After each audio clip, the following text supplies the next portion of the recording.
চোখ রাখবো এই মুহূর্তের সবথেকে বড় খবরে। একটি মানহানির মামলায় তৃণমূলের রাজ্যসভার সাংসদ সাকেত গোখলের প্রতি মাসের সাংসদ বেতনে 2/3 কেটে নেওয়ার জন্য নির্দেশ দিল দিল্লি হাইকোর্ট। তবে সাকেতের পাশে দাঁড়াতে তৃণমূলের বাকি 40% প্রত্যেকে তাকে প্রতি মাসে 4,000 টাকা করে দেওয়ার সিদ্ধান্ত নিয়েছে। এদিন যৌথ বিবৃতি দিয়ে একথাই জানিয়েছেন লোকসভার সাংসদ সুদীপ বন্দ্যোপাধ্যায় এবং রাজ্যসভার সাংসদ ডেরেক ওব্রায়েন। তবে উল্লেখ্য, রাজ্যসভার সাংসদ হিসেবে সাকেত এখন মাসিক বেতন পান 1,90,000 টাকা। এদিকে সংসদের 2 কক্ষের সাংসদদের সংখ্যা 41 জন। সাকেতকে বাদ দিয়ে সকলে যদি প্রতি মাসে 4,000 টাকা করে দেন, তাহলে তিনি প্রতি মাসে পাবেন মোট 1,60,000 টাকা।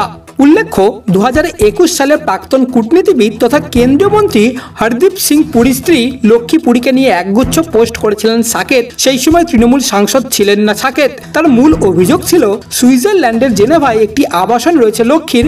এমনকি সেই অভিযোগে হরদীপ সিং পুরীর নাম জড়িয়েছিলেন সাকেত। সেই সময় হরদীপ ছিলেন অসামরিক বিমান পরিবহন মন্ত্রকের দায়িত্বে। সাকেতের অভিযোগ ছিল আয়ের সঙ্গে সম্পত্তির পরিমাণের অসঙ্গতি রয়েছে। এরপরেই সাকেতের বিরুদ্ধে মানহানির মামলা করেন তার স্ত্রী লক্ষ্মী। তার বক্তব্য ছিল সমাজ মাধ্যমে তাদের নিয়ে সাকেত যে পোস্ট করেছেন তা ভিত্তিহীন।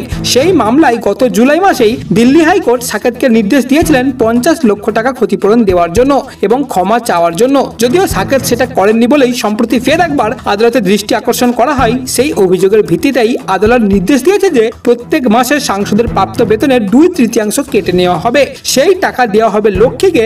যতদিন না পর্যন্ত 50 লক্ষ টাকা হচ্ছে, ততদিন এই প্রক্রিয়া চলতে থাকবে।